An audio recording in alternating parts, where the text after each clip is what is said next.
It's personal between me and you, and I'm going to do you some serious harm, you big stiff idiot.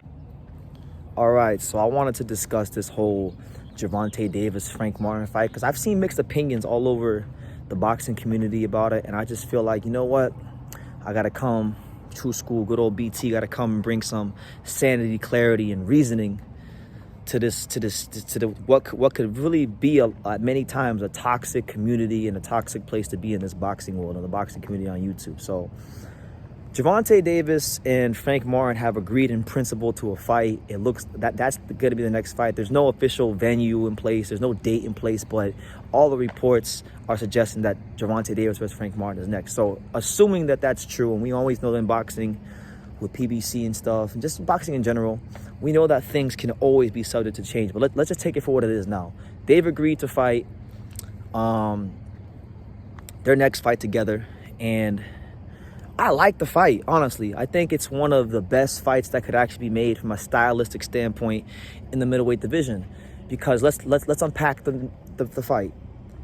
A lot of people always complain that Gervonta Davis fights undersized, flat-footed Mexicans coming up in weight. That's the knock on him. Hugo Ruiz, Jesus Cuellar, Leo Santa Cruz. I mean, it's been a smorgasbord, undersized Mexican fighters that he keeps fighting, right? So I get it, and I've had those criticisms in the past myself, but Frank Martin is not those things. Frank Martin is actually the opposite. He is the antonym to those things. He's a young, I don't want to say he's not that young, but he's in his prime, strong, explosive, hard punching, athletic bastard black American fighter. That's what he is. And they're both Southpaw Power punchers. I mean, people want to give Frank Martin a hard time for his last fight against Artur Harutunian, and I understand. People didn't know who Artur Harutunian was. That dude was a really experienced fighter, and he was a live body. He came to win that night, and I believe he won like a silver or gold medal, something like that. He was good, and he was a good fighter. And I think that same Artur Harutunian would give a lot of guys at lightweight a good run for their money and beat some guys, honestly. He's a good fighter. And in that fight, if you go back and you watch it, in the later rounds, Frank Martin showed that he had punching power and that he was still dangerous down the stretch. You know what I'm saying? So it's like, when was the last time Tank fought someone where you can legitimately say that for all 12 rounds, they could match his athleticism, match his punching power, and just really match his speed.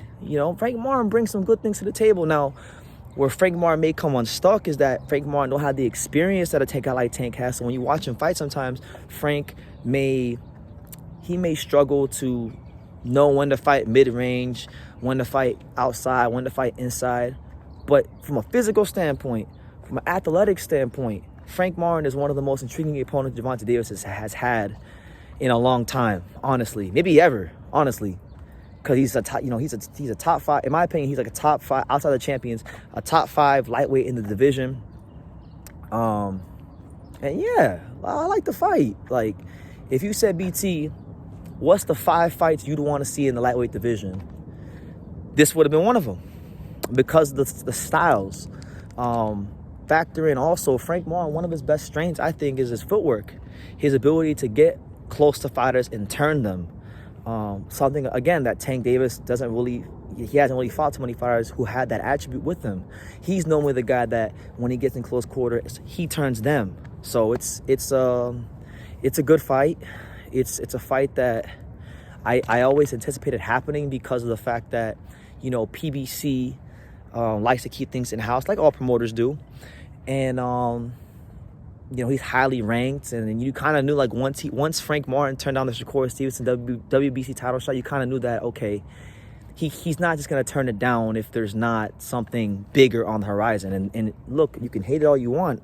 This is something bigger, and it's on the horizon. So, yeah, it's a hell of a fight. I like the fight a lot, and I hope Frank Martin comes to win. I hope he doesn't lay down for Tank or anything like that. And yeah, it's real good. It's real good.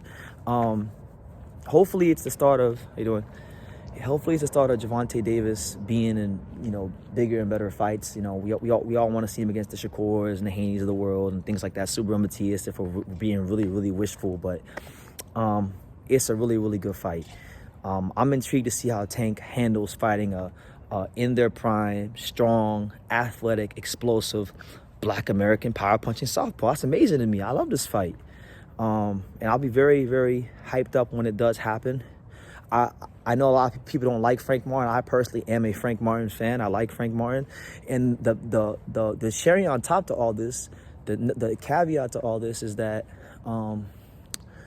Frank Martin and Tank have history in sparring. You know, I went to Tank Gervonta Davis's media workout last year, or was it last year? No, like late 2022 at Fifth Street Gym in Miami.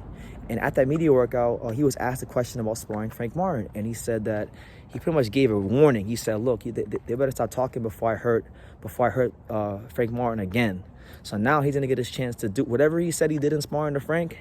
He'll get a chance to show what he can do in front of the world. And for Frank Martin, you know, this is a guy that, when you look at his career, this is a guy that comes from the Midwest. I believe he's from Indiana. He didn't have the great big amateur career. He wasn't a guy that had a bunch of money pumped into his career early on. He wasn't the blue chip amateur. If you look at a lot of his fights on BoxRec, Frank Martin was a guy that was fighting on the club show scene in the Midwest, and it wasn't until maybe like the middle of his career where he got with Derek James and got some real investment behind him. Earl Spence started helping him out with his career. So he hasn't had things handed to him on a silver platter.